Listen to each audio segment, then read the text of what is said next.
Welcome to the Rabbi Daniel Lapin Show.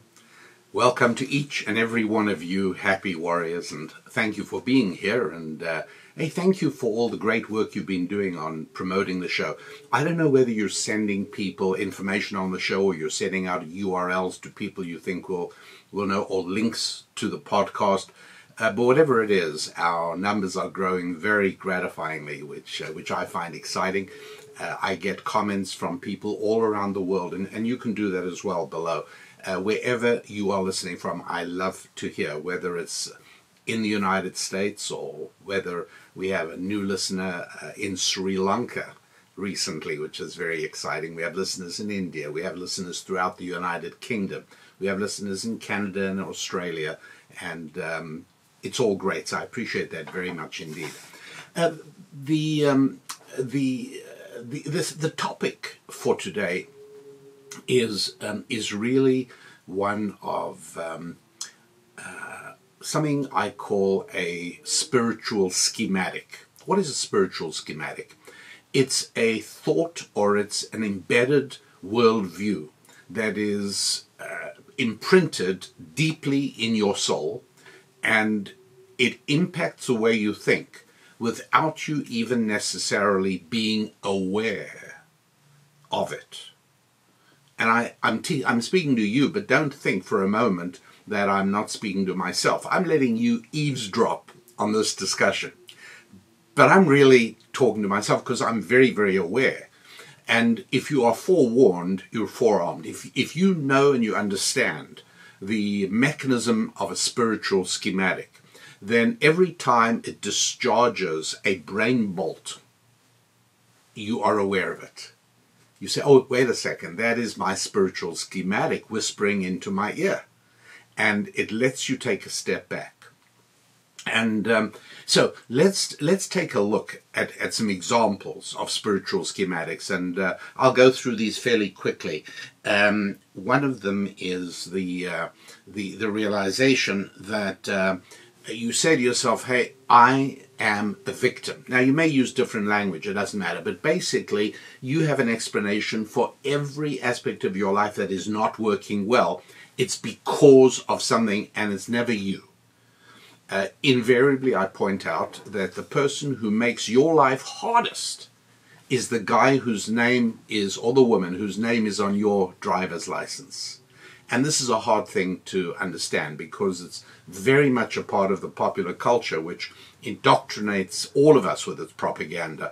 And that is that, hey, you know, it's not your fault. There's evil forces out there, cultural forces or political forces, or sometimes it's your parents or your family structure. But whatever it is, you have imprinted this idea of there are all these people who are making it hard for you to do what it is you want to do. And this really does impact you. Now look, it's spiritual schematics are not the only things that impact you. Your body, the body you were given, impacts you, right? There's no question about it. It was a painful realization for your rabbi when it finally dawned on me that I was never going to be a great football player, or for that matter, a great ballet dancer.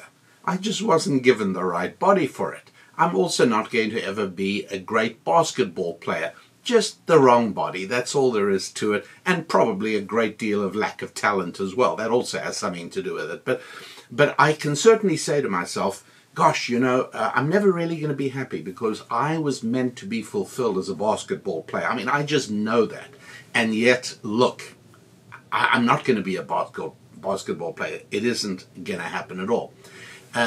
In the same way, I was given a body that is male.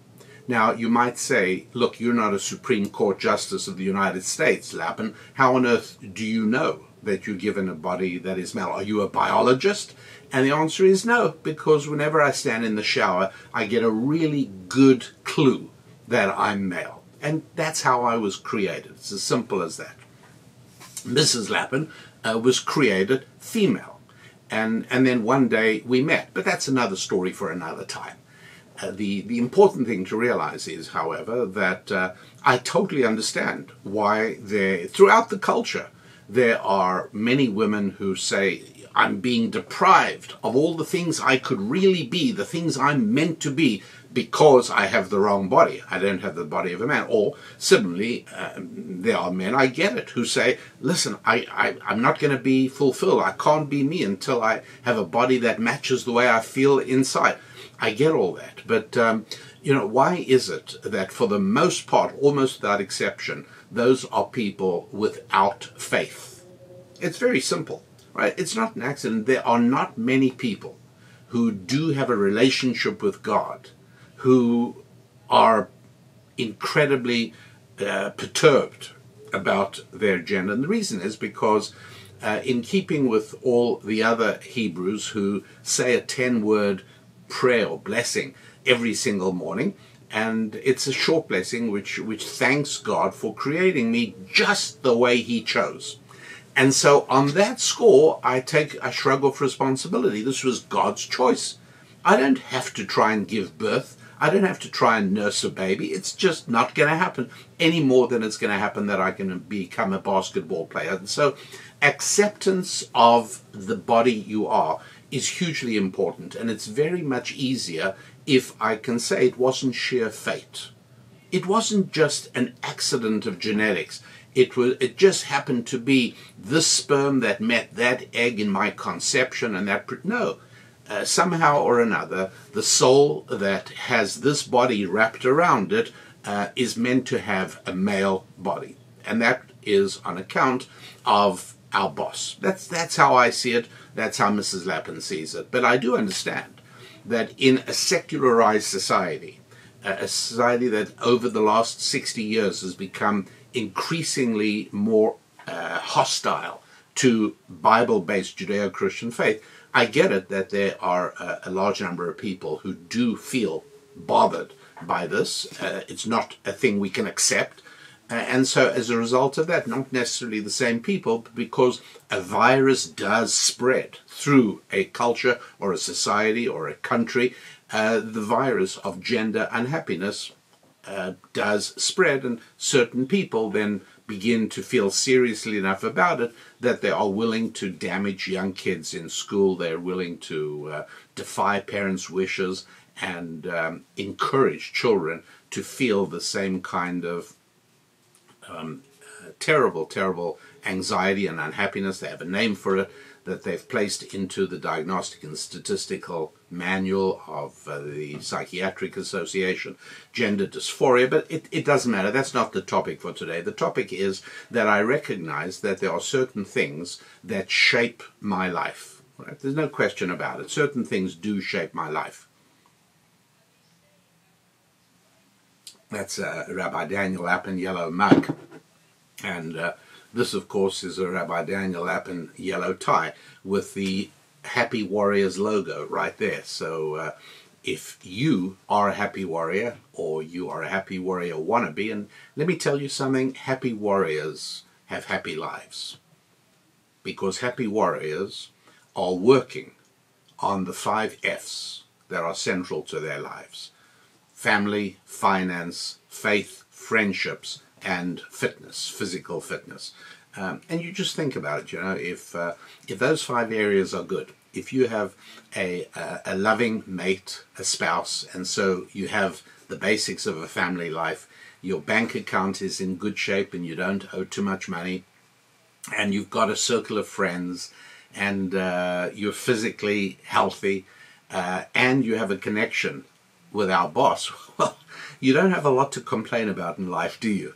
And so that's why we happy warriors all tend to work on those 5 things. If you're not yet fully up to speed on all of that, here's what you need to do. You go to my website at rabbidaniellappin.com and simply look for the We Happy Warriors section, and there you can download a free ebook right away called The Holistic You, which shows how to achieve balance in these 5 areas in your life so that not a single one gets out of whack, leaving all the others in shocking shape. So all of that is part of who we happy warriors are. And we recognize, right, our bodies are the bodies. They didn't just happen. We didn't just fall into them. we were given them deliberately and specifically, and that means I can forget about anything having to do with that. I accept it. There are many things I accept because they are His will, and onwards I go with my life. But that doesn't mean that there are not other things that impact my life. And one of them, of course, is if I have a spiritual schematic that I'm a victim, that somehow I can't do anything about anything in my life. I'm single, I can't do anything. I have no friends. You know why I have no friends? Because I don't have enough, I'm not an influence, I don't have enough fame and fortune, I don't have money. If I had money, then I'd have some friends. Actually, that's not really how it works, but it's very easy for that spiritual schematic to be imprinted into your soul in a way that it then begins to impact how you think and even how you behave. Okay, here's another one. Everybody is basically good. Everyone is good. Now, this is a spiritual schematic that can really impact how you do things. One of our daughters, for a period of time, had this strongly imprinted spiritual schematic that everyone was good. She was living in Manhattan in New York at the time, and she refused to lock her car because she felt that would violate her vision. And you know, she's a beautiful person, and she does see the beautiful things in life much more clearly and in much more focus than the ugly things in life. But she didn't want to lock her car, and it took her car, her possessions being stolen, and her radio pulled out of the car. It had to happen several times before she began to make herself get rid of that spiritual schematic, and there are really many more. One of them is some people have the spiritual schematic that words are violence, and that it is possible to say some horrible things that are, but that's the equivalent to violence. Big problem. People really believe that, and in my view, that has a little bit to do with why there is a discomfort even at criticizing violence. There was an incident at a Hollywood's awards ceremony a little while ago, in which one actor walked up and slapped another actor because the first actor had said something that the first actor didn't like about the actor's wife. So why wasn't there an immediate outrage? Why was there applause? Because so many people have bought into the spiritual schematic that words can be violence, that you can also read like any equation the other way. If A equals B, B equals A, 3 plus 2 equals 5, 5 equals 3 plus 2. Go the other way as well, and it's very clear that violence equals words. And therefore, since we all believe in free speech and you can talk to people, well then you can hit them as well, because that's all part of this confusion. It's mudding up words and meanings. No, violence is very easy to define, and words are very easy to define. Blurring them is part of a spiritual schematic, which really can be incredibly damaging. There are many of these things. I'll just give you one more, and then we'll get to the point of today, and that is that the idea that experts are your best resource when trying to make a decision. That's a very strong spiritual schematic that many people suffer from, and what that means is that you're never able to make a balanced decision, because whatever expert you talk to sees things from his perspective. To a hammer, every problem looks like a nail. One of the reasons that the world, let me talk particularly about the country in which I live, the United States, went into this incredibly destructive mode of lockdown and closing things. One of the reasons they did it was because they decided we must follow the science, or follow the experts, or we must follow the medical. Well, from a medical perspective, obviously the most important thing to do is to make sure nobody gets sick. And that's what doctors beautifully and brilliantly do. But there are other things in a society. There's the need for human contact. There's the need for a functioning economy. And so in the same way that the CEO of a company makes the big bucks because he has to listen when problems occur in the company, he's got to listen to his lawyers, got to listen to his accountants, got to listen to his marketing people. At the end of the day, it's a lonely place. He is the one who has to make the decision, and he will be judged by the board of directors on the consequences of the decision he made. He can't say, well, I followed the accountant. That's not what you paid to do. You pay to make a decision. And that's what a president is supposed to do, and that is what you are supposed to do with respect to your life. Should you talk to experts? Sure, talk to anybody, get as much information as you can before you make a decision. But the idea that your decision-making apparatus must be surrendered to the expert or the specialist, terrible, terrible spiritual schematic, and one that is incredibly dangerous. And perhaps the most important one today that I want to talk to you about is the schematic that is the dichotomy between shortage and abundance.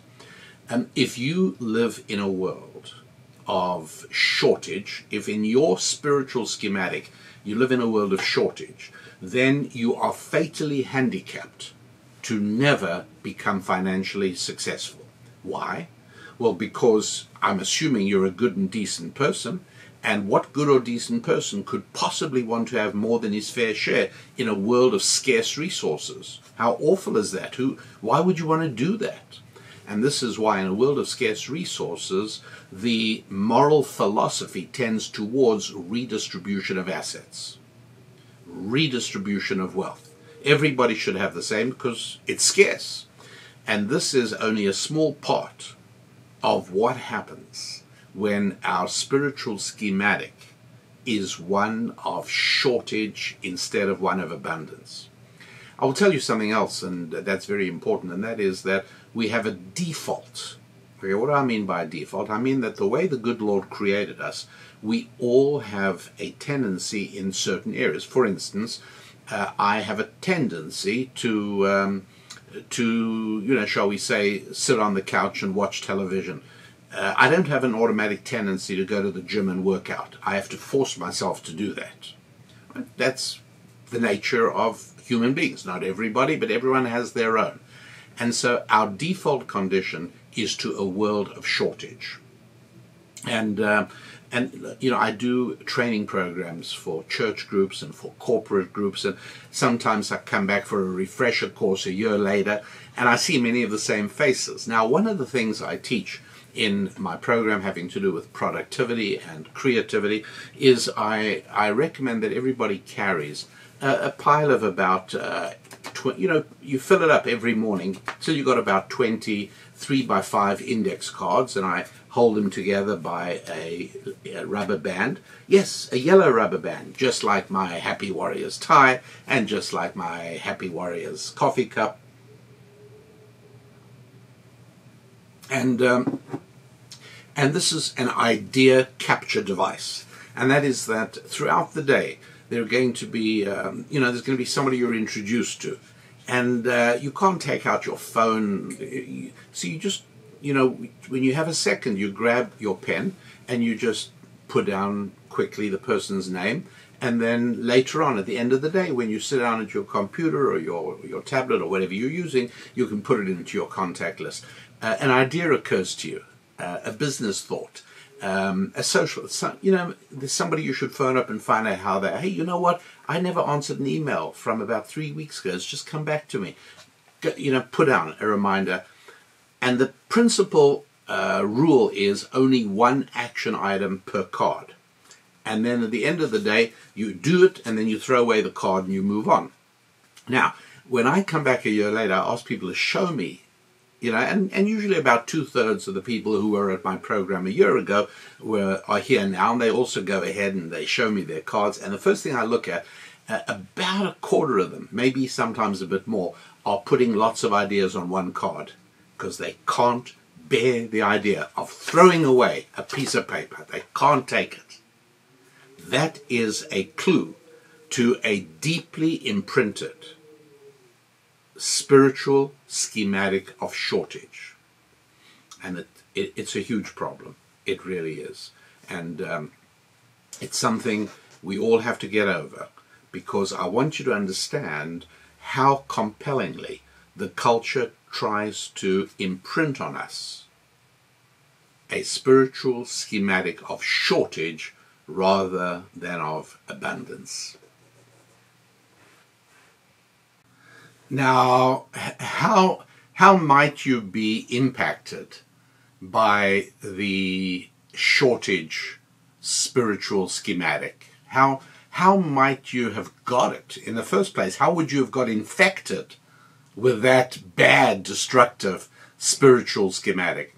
Well, in many different ways, but think, for example, of people I'm sure you've met. I know I've spoken to people like this very often, who tell me they're never going to get married. I've even met people who tell me they're never going to have children. I've spoken to women who are actually in the process or have already undergone sterilization so that they are permanently never going to have children. And I speak to people like this. I'm always trying to understand what's really going on. And sometimes it's, how can I bring children into such a rotten world? Sometimes it's environmental. Children are a huge threat to the environment. Every child is, etc. And they have all the numbers and the statistics. And then you've got people who don't want to get married. Men don't want to get married because women will just take you. The divorce, you'll lose everything, and you'll lose custody of your children. It's just not worth it. I'm not going to get married. And then you've got women who say, well, I'm not going to get married because marriage is just institutionalized servitude. I no longer will use my skills and abilities, and all I'll become is a housewife. I hear it all the time. Now, what I try and do in these cases is I try to lull the person I'm talking to into a relaxed state. And so we talk about other stuff, and I'm as agreeable as I can possibly be, which may not be that agreeable, but it's as agreeable as I can be, because I do not want them to be on their guard when I ask my next question. And this is the killer question, and that is, tell me about your childhood. I'm interested in how you grew up. And virtually without exception, every one of these people who doesn't want children or who doesn't want to get married, they will give you the reason. And it's because of environmental factors, or it's because of marriage takes all your whatever it is. But each and every one of them had a rotten childhood. Each and every one grew up in a dysfunctional home. Each and every one of them is the product of a broken marriage of their parents. And they don't realize that that is what imprinted the destructive spiritual schematic that is so implacably hostile to marriage and family. So we have to be aware of this. It's so easy to see on other people. It's so clear that their spiritual schematic that will not allow them to form marital bonds and will not allow them to think warmly about children, caused by their own background, caused by a rotten first 10 years of life. Totally understandable, perfectly normal, perfectly natural. But they think that they are opposing marriage because it's bad for your finances if you're a man, or it's servitude for a woman, or they oppose children for the reasons they oppose children. Be aware of this, and I've even caught myself on this from time to time, where I think that I'm acting very rationally. Yes, I have a good reason for doing or not doing what I'm doing, and if I probe honestly, and it requires soul-searing candor, it can be painful, but if you really examine honestly and carefully, you see that there's a spiritual schematic imprinted on your soul that is actually making you take that position. And there we go. So what causes the spiritual schematic of shortage? Well, first of all, it is a default position, because after all, we're used to the idea of limits. You live in a world where when the fruit in the fruit bowl is empty, until somebody goes to the market, there's no fruit there. Or there's one apple left and several people want the apple. There's shortage, we get it. Things are finite. Everybody sort of understands that. You know why housing prices are going up? Everyone can read in the newspaper. Well, because there's a housing shortage. Yes, things are finite, and so yes, we live in a finite world. And so consequently, when you are the recipient of a barrage of unstoppable propaganda, and you are subjected to a Niagara-like cascade of misinformation, yeah, we do get impacted by it. You please be aware of this. Anything that enters our ears impacts our soul. It's not good enough to say, you know, I don't really, I'm not going to believe that guy, but I'm going to listen to what he says. Please know it does have an impact. One of the reasons that in the Bible we are prohibited from listening to gossip. You might say, well, what's the harm in listening to gossip? I won't believe it. It leaves a mark on your soul. And on a previous podcast, I discussed the example of even King David himself. The great King David was subject to this and found himself influenced by some horrible gossip about a very dear friend. And so please know we're all subject to that. It's a little bit and a little bit and a little bit at a time, but eventually it mounts up and it does have an impact. And so be aware that we have all been conditioned seriously to believe in shortage. I totally get it when I see people who are using my idea capture device of index cards and a rubber band and a pen, but I see how easy it is for people to fall into the habit of violating principle number one. You may as well not do it at all if you're going to put different ideas, because, well, I think you can see for yourself, it defeats the purpose. You've got to be able to throw away a piece of paper, even if it only has 4 words written on it. Hoarders are like that. People suffer from the hoarding instinct, where they just can't throw stuff out. And it eventually imprisons you, and it clutters your life and it clutters your mind. You've got to be able to feel that you live in a world of abundance. But it's hard for us to do that, my dear happy warriors, because we're being told all the time, you have to recycle. You've got to recycle because there's a shortage of everything. We have to recycle. Well, the funny thing is that it doesn't really work that way. Because if you think about it, California is most egregious in this respect, but a number of states in the United States have a deposit, a government-imposed deposit on bottles and cans.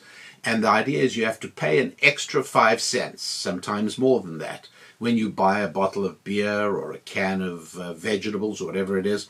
And the idea is you bring it back and you will be able to redeem it and get your deposit back. That's the way this is sold. The reality is that very few people do it. You know, life is complex, we're busy. Am I really going to carry my bottle back to the market? You know, I just toss it out. And for that reason, California has at the present time, an accumulated pool of close to $1 billion of uncollected deposits, which obviously eventually just go into the money fund. It's a wonderful way for politicians to not impose formally a tax, not to ask the electorate to vote in favor of a tax, but nonetheless, they are essentially being taxed. And we buy it, we go for it, because, well, it's for the good of the environment, and it's because there's a shortage of space. Landfills are all filling up. If you believe that one, then you'll believe almost anything. Gosh, just look at Google Earth of the country you live, and I think you'll quickly see it's not a problem.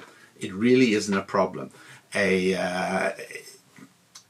a lot of space, and there's no shortage of landfills. You also are told that there's a shortage of everything, of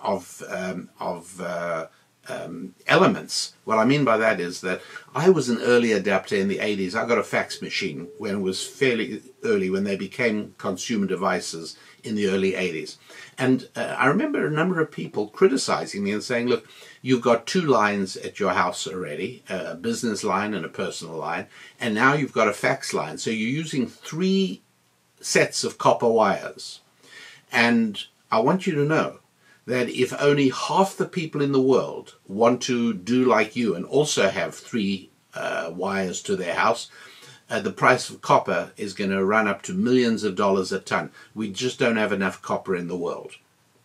And I remember saying at the time, I said, look, you are wrong, because the solution will be found in another direction. We're not going to need the copper. He said, well, why do you say this? And I said, well, because we've seen this. In the 19th century, America was lit with whale oil. And that's one of the reasons whale oil was such a huge industry.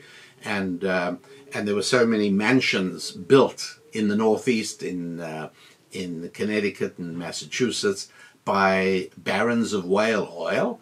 And they eventually arrived at the conclusion, they were quite right, we're running out of whales because whales are being slaughtered at a faster pace than they can reproduce, and people have to cut back on usage of whale oil. And they wanted to impose laws that restricted lanterns burning after 10 p.m. at night. Anyway, it so happened that by the 1865 or thereabouts, a railway conductor in Pennsylvania, in Titusville, Pennsylvania, actually found oil. And within a few years, the Standard Oil Company with Rockefeller was formed, and America started lighting its candles with paraffin or kerosene, of which there was no shortage whatsoever. There still isn't. And the whales started reproducing again because they stopped using whale oil. And I said, I'm sure the same thing will happen with copper in some way or another. I pointed out that there was also in the 19th century, there was a British politician, he was actually a professor and a politician, called Jevons, William Jevons, I think. And he wrote a very influential paper that saying Britain was running out of coal and that industry must be cut back so that less coal is used to make the existing coal reserves last as long as possible. Now, people bought into this, and he turned out to be wrong. Britain is still mining coal and still burning coal for power generation. He was absolutely wrong. People have been saying for years that we're running out of oil. Right? You've heard that, right? Again and again, we're running out of oil. The problem is that it's not apparent that this is true. As a matter of fact, there are many oil fields, including the famous one in Louisiana, where the oil is going way beyond the predictions. Right? There is a professor at Stanford University called Paul Ehrlich, who made his reputation predicting in 1970 that by 2000 people in America would be dying of starvation because there was no way that food production was going to be able to keep pace with people production. Look, the year 2000 came and went, and the only food-related problem afflicting Americans is obesity, not famine. He was wrong. Just completely and painfully wrong. But you hear this and it makes sense. So subconsciously we buy into it, and we allow our souls to wrap themselves around that spiritual schematic that says we're short of everything. We're living in this world of shortage, and we can't use so much gasoline. We've got to buy more gas efficient cars. And how dare you have a V8 engine? How dare you have a V12 engine? You're using more than people have said that to me. You're using more than your fair share of gasoline. Really? But it's not apparent that this is true. As a matter of fact, there is even a theory that is being advocated and has been for a number of years, particularly by a group of Russian scientists, and now there are a number of American scientists as well. I don't know that they're right, but I think there's every chance they are, and that is they're focused on the abiotic origin of oil, which is that, you know what, it's not really. You've all heard the story. Oil comes from lots of leaves and dead dinosaurs, and after a long time they turn into oil. Coal is the same thing. Seams of coal, yeah, it's dead dinosaurs and dead vegetation. There's only one problem, and that is, so how come oil and coal are never found in the same place? Why don't we find seams of seams of coal right where we find reservoirs of oil? Nobody has an answer to that. But they're absolutely insistent that oil's origin is dead organic matter. The other view is that calcium carbonate and other chemicals, under the immense pressure and temperature found very deep underground, miles underground, these chemicals coalesce into oil, and then there are various mechanisms by means of which they begin to show biological origin. But regardless of that, there certainly are oil fields that seem to be regenerating themselves. And the only possible theory is a biotic source of oil. I don't know enough geology to know that it's true, but I think it's very possible. And I do know that in the current climate, any scientist who publicly pushes the notion that there actually is no shortage of oil, there's more being produced all the time, would probably quickly find himself incapable of getting any research grants. He might even lose his job if he doesn't have tenure, because the culture is so locked into this idea of shortage. You might say, Lappin, why are you're paranoid? Why would bureaucracies and educational institutions and governmental institutions, why would they have any interest in pushing a shortage doctrine? And the answer is because it's in their interest to do so. If there is a shortage, then we need the referee of government to decide how these scarce resources get apportioned. Yes, they love the idea of scarcity. If there is scarcity, then government officers have a validation, they have a purpose. Look, bureaucracies perpetuate themselves. Take a look at NATO. And NATO for many years did something very useful, right? It served as a sort of European alliance against Soviet Union expansion during the Soviet Union years. And in spite of what is going on between Russia and Ukraine at the time of my recording this, it's a very far-fetched to suppose that Russia intends rebuilding the Soviet Union. That's a very different thing from saying that Russia does not want a NATO ally on its borders any more than if China were to do the same kind of political coup in Mexico that America did in Ukraine in 2014. And if China then set up a pro-Chinese Communist Party government in Mexico, the same way that America set up a pro-American government in Ukraine in 2014. And then China started talking about establishing military bases and putting missiles into Mexico, in exactly the same way that America's been talking about expanding NATO into Ukraine and putting Pershing missiles in Ukraine as well. What would America do? Wouldn't they invade Mexico? I think so. You say, well, what makes you think that? Well, because America was willing to go to war over Russia putting missiles in Cuba. You can't do that. When you put provocative armaments and ordnance on the border of a nation, they are right and justified in seeing it as a threat. The one single most important function that a government has is to protect its citizens from violence, either from the outside or from the inside. What has happened in the United States of America is that government has utterly abandoned the role of protecting citizens from violence inside, and crime is rampant across the United States, so much so that a lot of it is being suppressed. In other words, if you don't like crime statistics, say cities and police departments, well, we'll lower the figures so you don't have to deal with the high crime statistics. But a little bit of digging will show you that America is being overwhelmed by an uncontrollable epidemic of violent crime.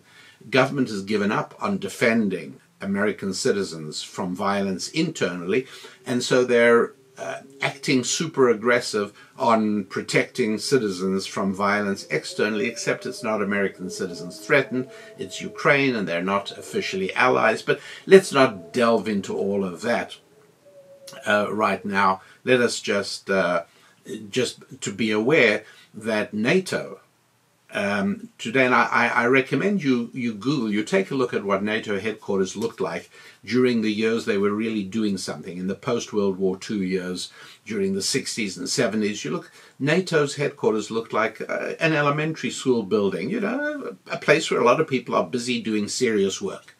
Take a look at what NATO looks like now. It's huge, it's immense, it's like a glass campus of skyscrapers. It's incredible. But the work they're doing is less than the work they were doing then, because there isn't the Soviet Union anymore. Yeah, but what you've got to do is put yourself in the mind of thousands and thousands and thousands of bureaucrats who have jobs in NATO, and they get to live in Paris, and they get to live in Brussels, and they get to live in Italy, and they get to be paid wonderful salaries that they could never dream of in the private sector, and they get wonderful retirement benefits. And now somebody suggests that NATO is no longer needed. They will fight tooth and nail to protect that bureaucracy. And you know, if things were like this, if things had decayed to the extent they have now much earlier, we would still have a big bureaucracy in Washington, D.C. dealing with the alliance to defeat the Ottomans, the Barbary pirates, you know, Spain. You know, we need to do something about the Spanish-American War. May be over, but that doesn't mean we don't need to still have. Well, fortunately, we didn't have this tendency then, but we do now.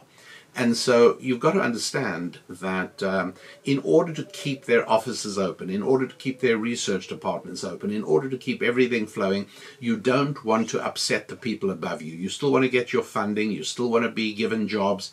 And so you pick up on the culture, and the culture is a culture of shortage. And therefore we need government regulations, and we have to have a special department of energy. Why? Well, because there's a shortage of energy. Don't you remember Jimmy Carter turned down the, President Jimmy Carter turned down the thermostat in the White House, and he famously walked around with ugly sweaters because there's a shortage of energy. You've got to have these departments. And so what I'm trying to help you understand is that the culture around you is beaming you a message that we live in a world of shortage. Now, I have to also explain that although the default condition, yeah, shortage makes sense, excepting for somebody who has faith. And this is part of why it is that I've said, look, you know, regardless whether you are automatically a person who believes in God or you're not, but you've got to take into account the fact that your outlook and your ability to analyze things wisely and to make rational decisions is actually improved by being a person of faith. And I'll tell you why. Because this default condition of scarcity, that we live in a world of shortage and everything's closing in on us. You know, it's climate change and none of this is true. The idea that our weather has deteriorated and the preponderance of storms and hurricanes, it's not true.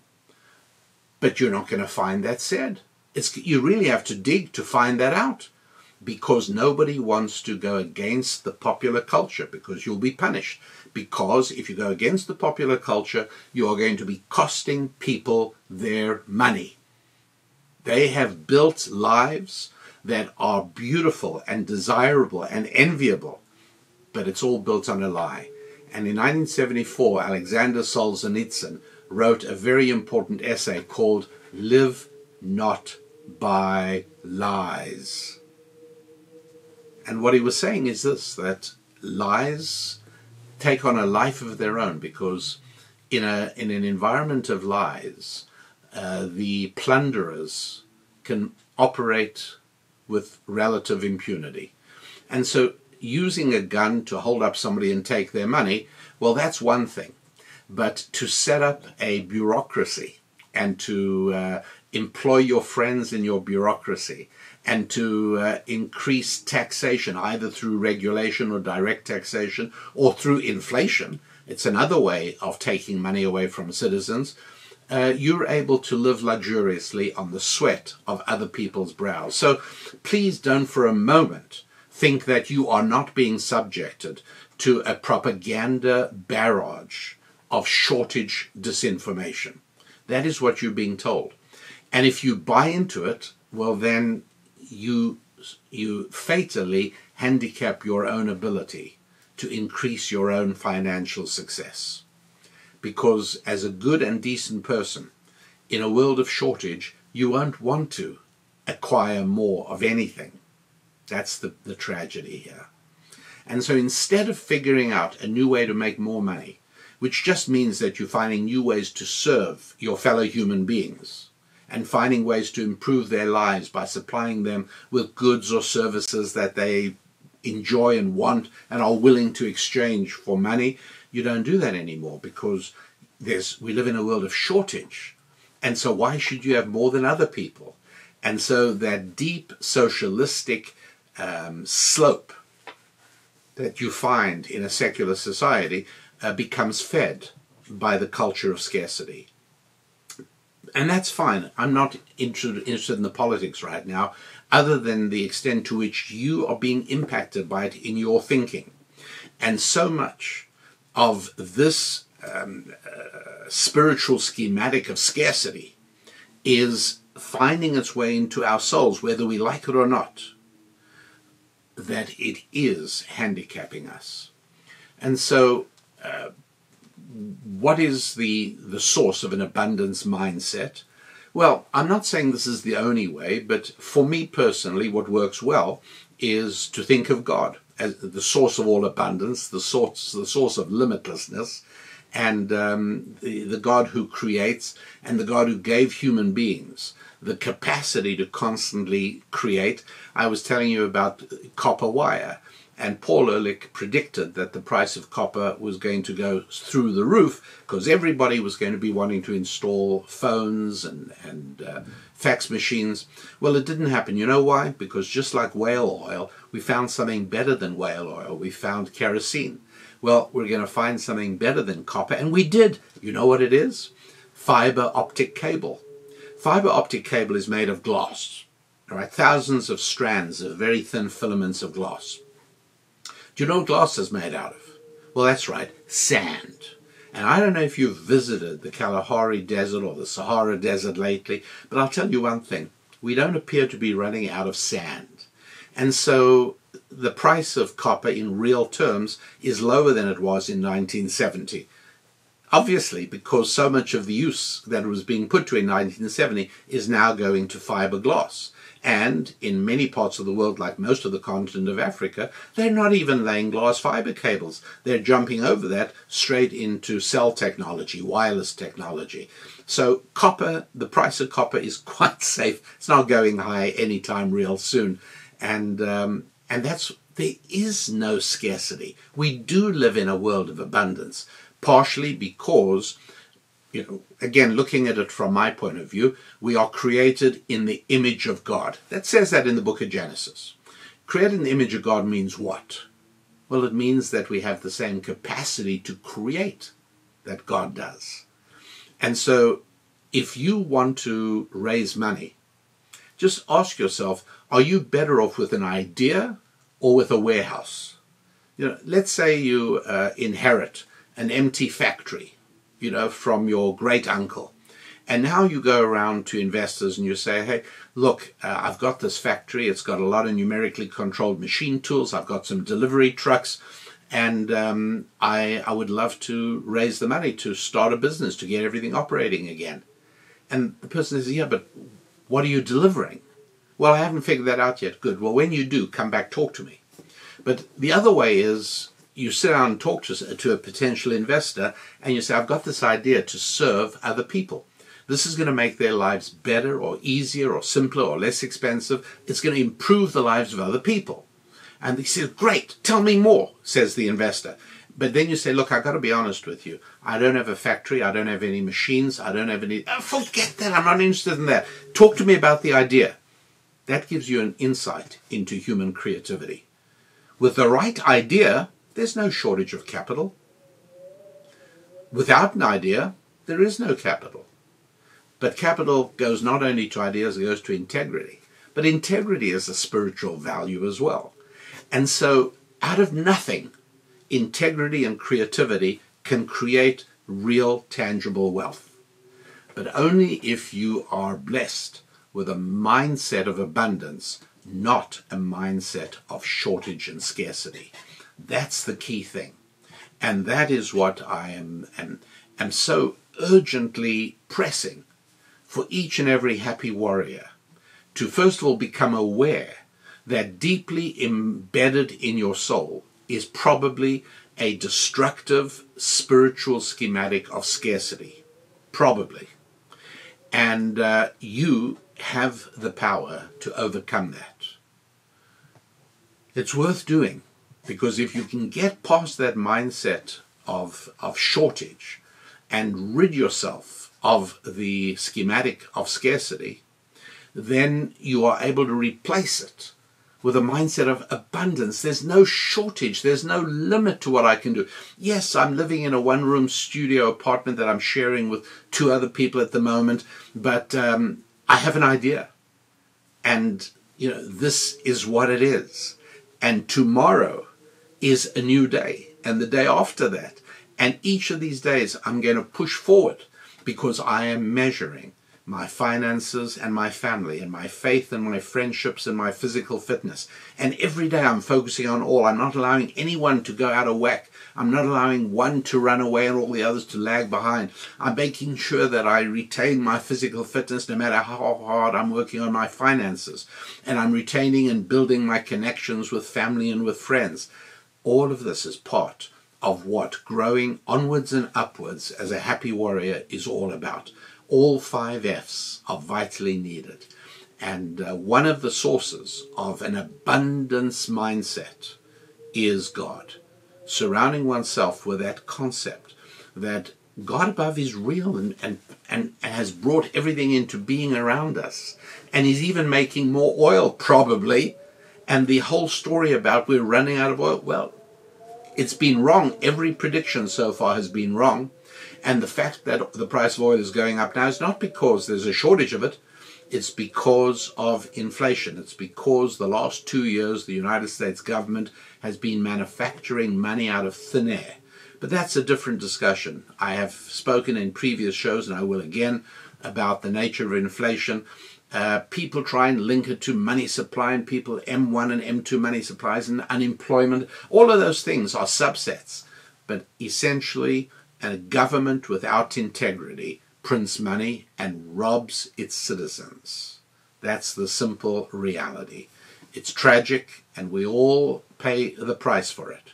But the only thing to do is not take to the streets and not try to change it. You don't have the power to do that, but what you do have the power to do is use the spiritual schematic of abundance that you yourself deliberately imprint on your own soul to influence your creativity and to create your own financial abundance.